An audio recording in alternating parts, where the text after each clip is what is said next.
I want to talk to you about something that's unavoidable today. First, though, how about a few dad jokes in honor of daylight savings time being taken away from us? How many of you are glad you got the extra hour? Yeah, I love the extra hour. That didn't hurt my feelings at all. Here's my top 5 dad jokes about clocks. So in other words, they're groaners. All right. What does a clock do when it's hungry? It goes for seconds. Why didn't the clock work? It needed a hand.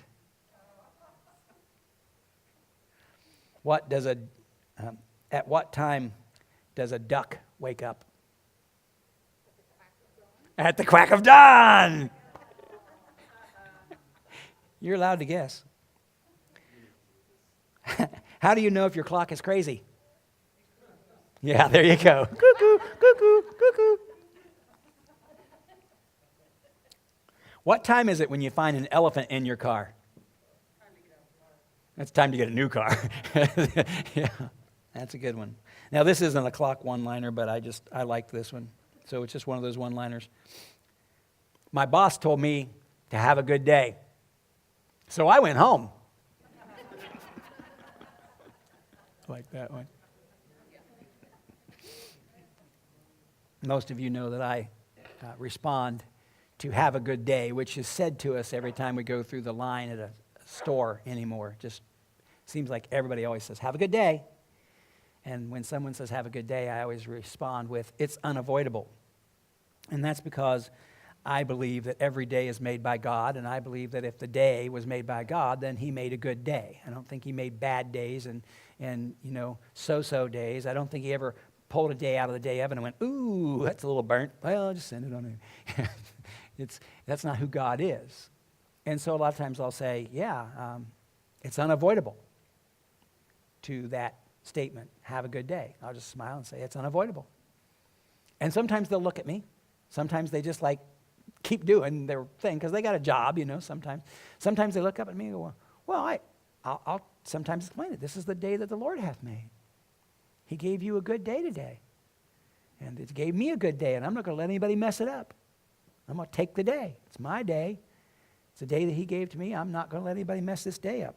So I've gotten to the point where I say that a lot. Now, the Lord has said some things that are kind of unstoppable, undeniable. And there are some things that are unavoidable in our lives. I'm going to read to you from Genesis. So if you want to go to Genesis 1:1, I'm going to start right there. I don't often do this, but let's just read this chapter together. And beginning in verse 1, very familiar. And some of you might just want to listen, but you know where it is. Most of us can find Genesis 1:1 anyway, right? An easy one today. In the beginning, God created the heavens and the earth. Now the earth was formless and empty. Darkness was over the surface of the deep, and the Spirit of God was hovering over the waters. And God said, just pay attention real quick. And God said, every time I say and God said, just think about what God said. And God said, let there be light. And there was light. And God saw that the light was good, and he separated the light from the darkness. God called the light day, and the darkness he called night. And there was evening, and there was morning, the first day. And God said, let there be a vault between the waters to separate water from water. So God made the vault and separated the water under the vault from the water above it. And it was so. And God called the vault sky, and evening, and there was morning, the second day. And God said, let the water under the sky be gathered into one place, and let dry ground appear. And it was so. God called the dry ground land, and gathered the waters, and the gathered waters he called seas. And God saw that it was good. Then God said, have you noticed that God keeps saying stuff? Let the land produce vegetation, seed-bearing plants and trees on the land that bear fruit with seed in it, according to their various kinds. And it was so. And the land produced vegetation, plants bearing seed according to their kinds, trees bearing fruit with seed in it according to their kinds. And God saw that it was good, and there was evening and there was morning the third day. And God said, let there be lights in the vault of the sky to separate the sky, or from the day from the night, and let them serve as signs to mark sacred times and days and years. And let them be lights in the vault of the sky to give light on the earth. And it was so. And God made two great lights, the greater light to govern the day, and the lesser light to govern the night. He also made the stars. God set them in the vault of the sky to give light on the earth, to govern the day and the night, and to separate light from darkness. And God saw that it was good. And there was evening and there was morning the fourth day. And God said, let the water teem with living creatures, and let the birds fly above the earth across the vault of the sky. And so God created the great creatures of the sea, and everything with which the water teems, and that moves about it, according to their kinds, every winged bird according to its kind. And God saw that it was good. And God blessed them and said, be fruitful and increase in number, and fill the water in the seas, and the birds increase on the earth, and let the birds increase on the earth. And there was evening and there was morning the fifth day. We're getting through this, the whole chapter. And God said,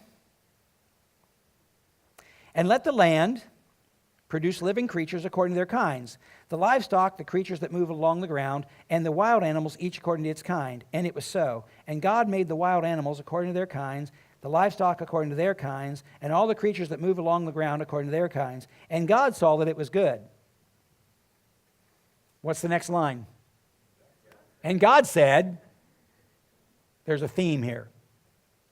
Let us make mankind in our image and in our likeness, so that they may rule over the fish of the sea and the birds of the sky, over the livestock and all the wild animals, over all the creatures that move on the ground. So God created mankind in his own image. In the image of God created he them, male and female created he them. God blessed them and said to them, be fruitful and increase in number, and fill the earth and subdue it. Rule over the fish of the sea and the birds in the sky, and over every living creature that moves on the ground. Then God said, I give you every seed-bearing plant on the face of the whole earth, and every tree that has fruit with seed in it. They will be yours for food. And of all of the beasts of the earth, and all of the birds of the sky, and all of the creatures that move on the ground, everything that has breath of life in it, I give every green plant for food. And it was so. And God saw that all that he had made, that it was very good. And there was evening and there was morning, the sixth day. So God said a lot. And everything God said came to pass. Did God say anything and it failed to come to pass? No. Everything God said happened. Happened just the way God said it. God declares something, and it's going to happen. I want you to think about that very clearly. When God said, let there be light, could anything have held back the light? No. Once God says it, the light's coming. That's the way it's going to be. So now, here at the change of time again, this is the better of the two. Sleeping in's not a bad deal. I did hear a person who said, though, when you're in the spring, don't forget, when you're in the spring, just remember, you got to move the clock forward an hour. But that just means breakfast is coming sooner. Here you go. Put a good spin on it if you can.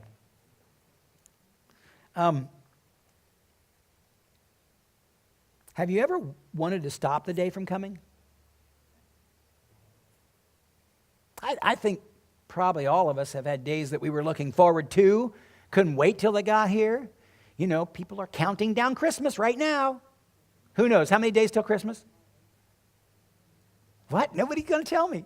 I thought somebody would. I forgot to look. It's getting close. Well, the kids are all in children's church. That's why we don't know. How many of you, though, besides looking forward to certain days, you've had certain days like, I knew this day was going to come. And you don't mean so much that the day's bad when you say that. I realize that. You just knew the time would come when something had to happen, and you weren't exactly looking forward to it. And so we've had those times when we would have loved to have stopped the day from coming, but you know what? God set this into motion. He said, and ever since He said, it has been going on. Like clockwork. Even if they try to change it by an hour. Mess with God's time. It just keeps coming. We can't postpone things. Some things are unavoidable. Does it make sense? All right. So tomorrow's coming. You can't keep it from coming. So then I was looking in this chapter and I noticed all these things that God said that were unavoidable, undeniable, unstoppable. And I started noticing that God said something about you in this chapter. And me. God said something about us in this chapter. God declared, think about this, that we would be fruitful and multiply.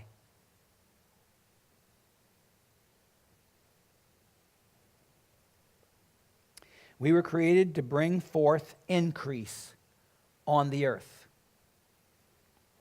And I think that the fact is, your increase is as unavoidable as the sunrise. I don't know, Pastor. Now that's kind of a stretch for me. Yeah, well, I'm going to stretch you a little bit today. What if fruitful and multiply in your life is as unavoidable as the sunrise? You maybe never thought of that before. But when God speaks, He sets something into motion.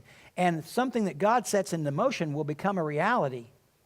And we can't stop that reality, just like we can't stop the days from coming. So what if I told you that our lives sometimes matter more than we realize they do?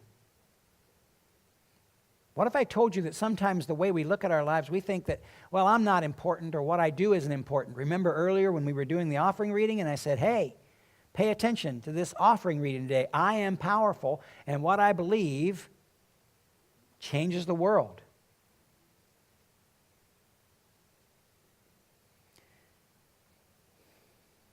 I believe we're going to bring increase whether we like it or not. The question is not, in fact, whether or not we will be fruitful or whether or not we will bring increase. The question is what fruit we will bear and what increase we bring to the earth. What do you mean? Every day we each bear fruit. The fruit of our lives is evident in everything we do. What's increasing? Matthew 12:33. Interesting verse. Make a good tree and its fruit, make a tree good and its fruit will be good, or make a tree bad and its fruit will be bad, for a tree is recognized by its fruit.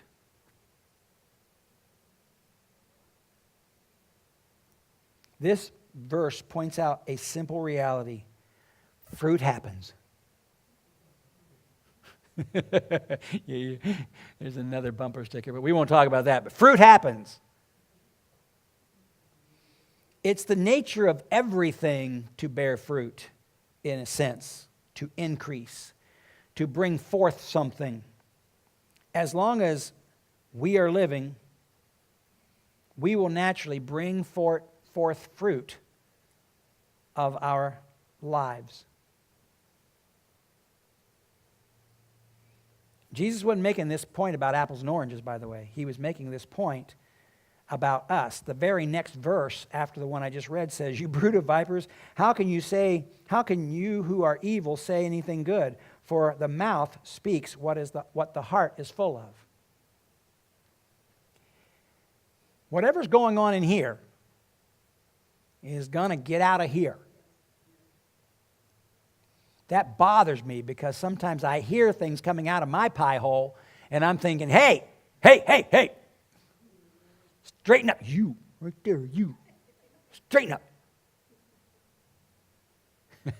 And I do need to straighten up. That is, by the way, not a bad thing in the sense that it's a good thing. It's a gift from God. Isn't it wonderful that God loves me so much that he actually gave me ears so I could hear what was coming out of my mouth? And those ears hear what's coming out of my mouth, and I suddenly realize, hey, hey, hey. That's why I believe in praying out loud.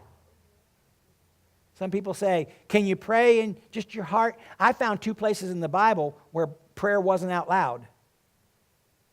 One was a situation where the servant of, I think it was Isaac, was looking for a wife for Isaac's son. Or was it Abraham looking for Isaac's wife? Anyway, this servant, he says, Lord, if this is the right, in his heart, if this is the right person, let her do this or that. And she did, and he knew. And I think that kind of has a place. I also saw another place in the Bible where someone prayed actually under their breath. They were mumbling, and the priest thought that she was drunk and said, stop being drunk, you silly woman. She was just hurting because she was praying for a child. But you look in the Bible, the prayers in the Bible are out loud. And I believe there's a verbal advantage.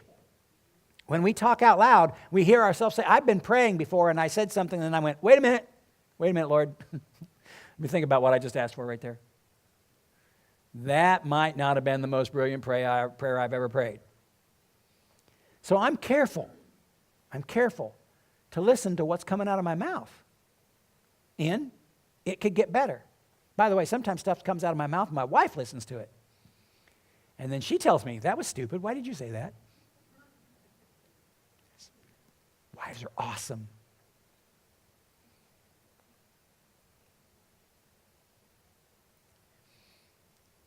So here's what I'm getting at. You are powerful. Every one of you is powerful. And you are going to bear fruit. And there's nothing you can do about it because God said you would. And he set it into motion. And you are going to be fruitful. And you are going to multiply. Whatever's in your life is going to be multiplied out of your life toward others. Look at somebody around you and say, you are powerful. And now tell them, and now I'm really scared.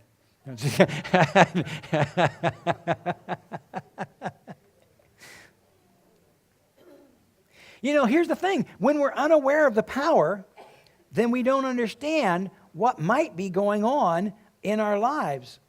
I think that we think that what we say isn't important.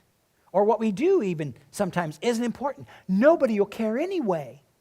It's kind of the attitude that we take. And I get it. Too often we think that what I'm doing isn't going to make a difference, positive or negative. Who cares? And we risk, as a result of that, becoming careless. Maybe a little haphazard. The enemy of our soul wants us to think that we are not important, so that we think that what we say is not important. But if he can get us to buy into that lie, then we won't become less powerful. The problem is our power may get misused. Let me give you that thought again if I can. If the enemy makes you think that you don't have any power, if he makes you think that what you say or what you do or the way you live isn't important, that nobody's going to care, that's really not going to affect anybody but you, if you buy into that lie, you don't become less powerful. It's just your power gets diverted to the wrong things. Because you cannot stop but being fruitful and multiplying. You can't. Why? Because he spoke it. When God said, that's it. That's it.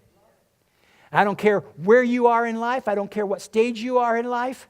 It doesn't matter. You're still powerful. You're still going to continue to be powerful. And you need to recognize how powerful you are and say, wow, I have got something fruitful to steward here. I can actually give of the fruit of my life, which God spoke into mankind all the way back at the beginning. powerful.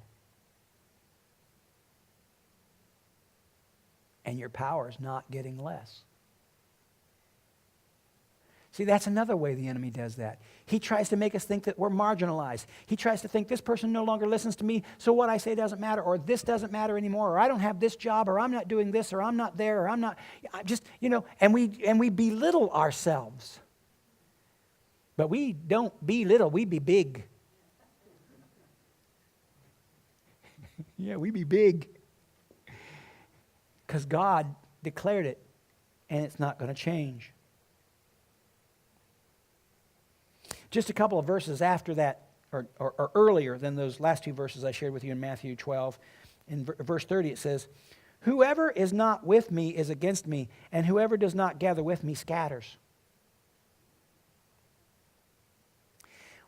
In the context of what we're talking about today, suddenly this verse becomes really, really a big deal. Because suddenly I realize, oh yeah, the fruit of my life is either flowing with God or it's probably grinding against God. I don't say that to make us afraid or to make us, now even more angry at ourselves. But see, this is the thing. I want to get us. I want to get me. If you don't get anything out of this, I'm going to get a lot out of this today. I'm going to preach myself happy. Ha! The thing is, if I can flow with what God's doing, then the fruit of my life, which is powerful, does amazing things, maybe more than I even realize. I don't know right now that someone hasn't accidentally come across this on Facebook today, and that what they're hearing right now isn't transforming their life. I also don't know that just opening the door down at the store or finding somebody to encourage who looks like they're down, I don't know what the result of that is, but I know that that's what I'm supposed to be doing. And that when I do that, it begins to flow with what God's up to. And as I flow with what God's up to, amazing things start to happen. Do you know the devil doesn't have any power?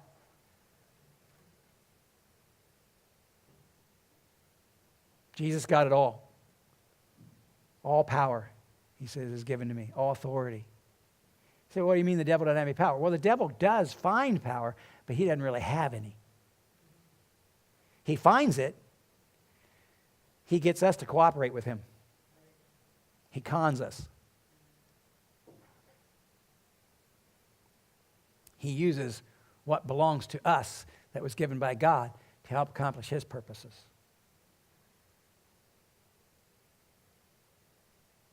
When I'm in sync with Jesus, man, the good that can happen, even if it seems like nobody else is noticing.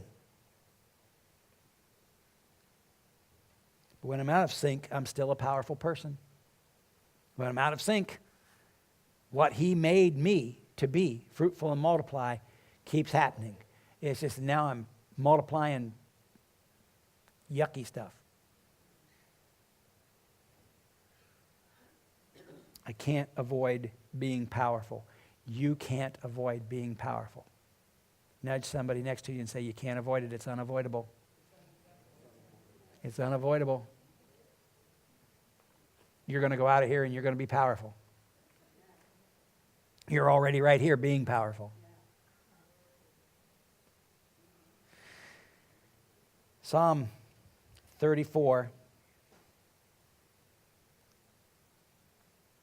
verses 1 through 4. And as I get ready to go to that, just let me say this about nothing.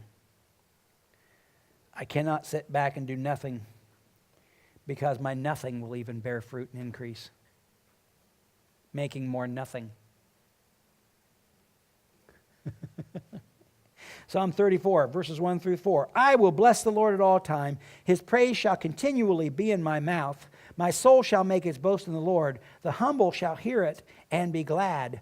Oh, magnify the Lord with me, and let us exalt his name together. I sought the Lord, and he heard me and delivered me from all my fears. You are a power magnifier.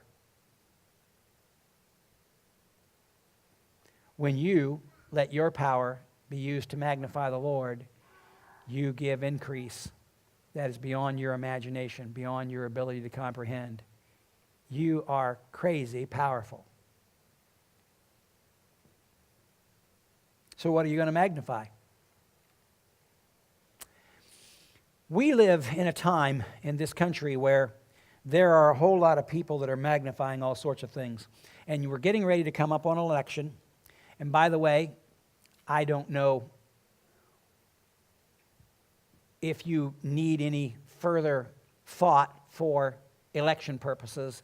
There are some flyers on the back tables with information that was given to us.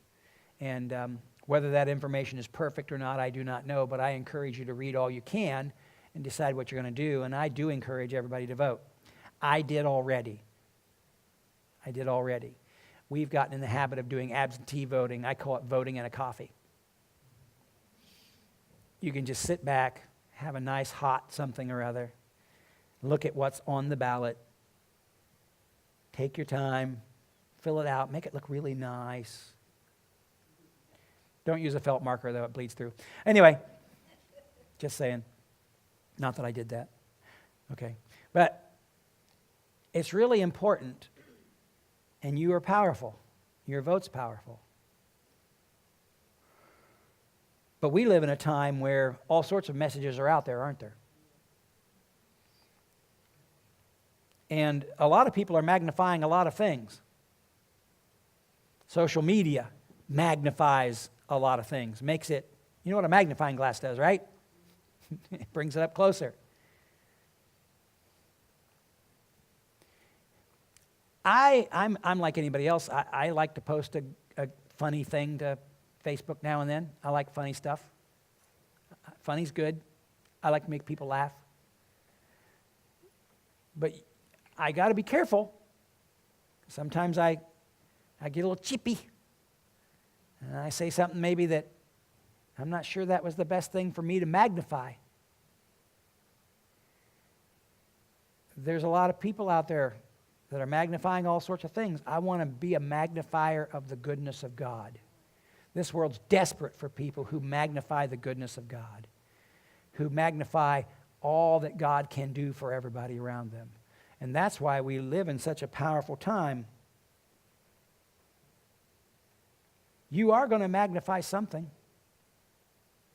It's unavoidable. You are going to magnify something. Something about your life is going to show people more of something. I'm going to too. That's part of the reason we need each other so bad, because then we can, a lot of people will rub you the wrong way. I want to learn to rub each other the right way. The Bible does say, as iron sharpens iron, so one man sharpens another.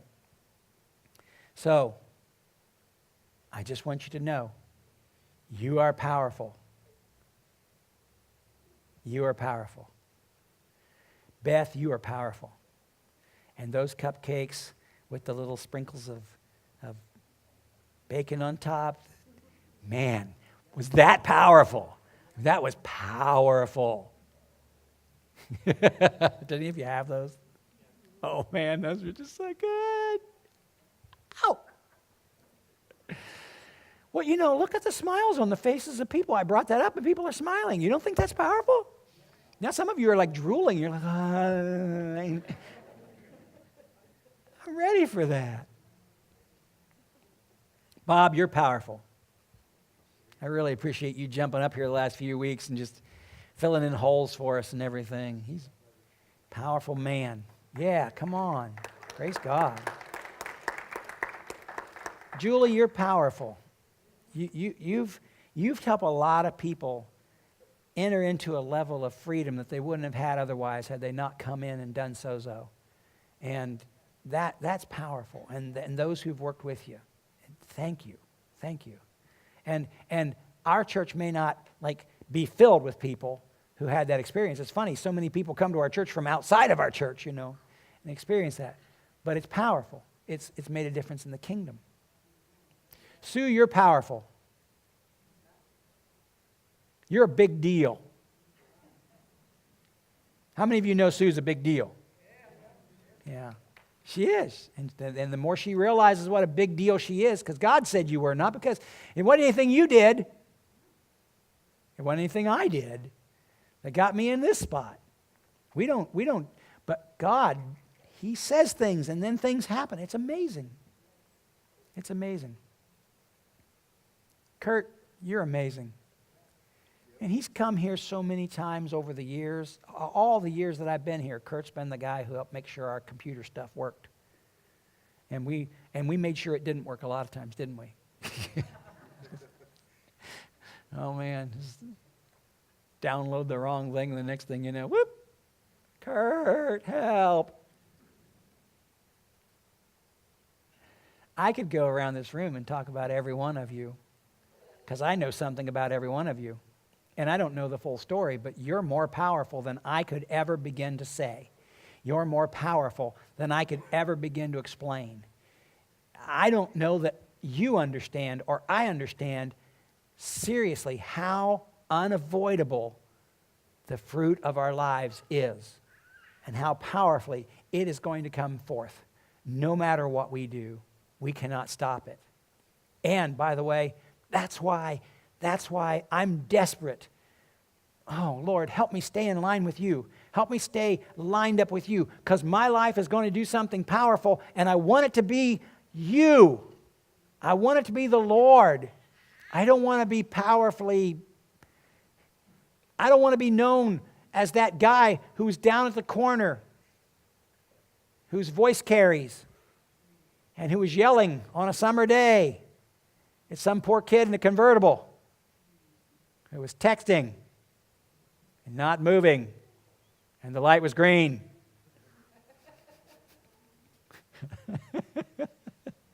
And my powerful voice said, "What's wrong with you?" I don't want to be that guy.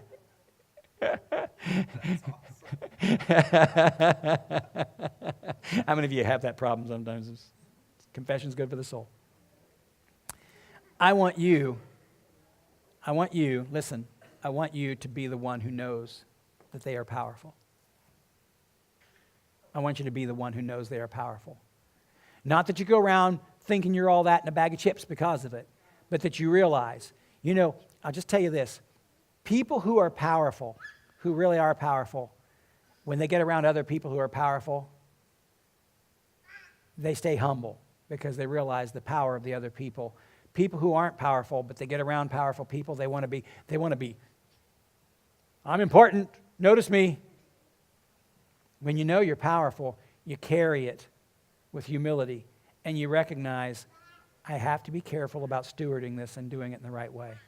I believe you will. I believe you will. I believe you'll steward it. I believe you'll be the one who knows they're powerful, and you'll be the one who recognizes that you're making a difference. And you'll be careful to make a difference that'll glorify God. Amen?